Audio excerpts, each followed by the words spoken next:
స్వ ఏమక్షరం నైనా ఇది ఇది నైనా ఇది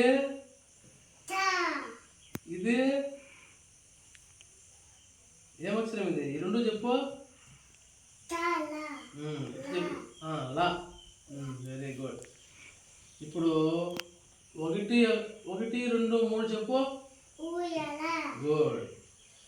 అదేవిధంగా 3 4 చెప్పినా 3 4 ఇది చెప్పు ఇది లా లత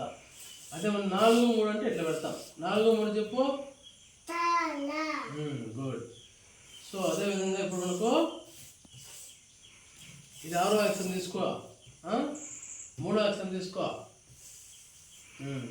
దాని పక్కన 5వ అక్షరం పెట్టు గుడ్ సో ఈ విధంగా మనము అక్షరాలతో పదాలు తయారు చేయొచ్చు ఓకేనా ఓకేనా మళ్ళీ సెట్ చేసేయి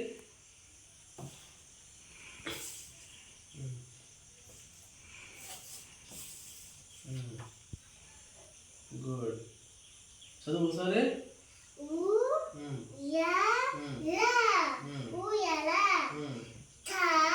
దీని ఏమంటారా ఇదేంది ఇది 0 అంతే ఓకేనా మర్చిపోకూడదు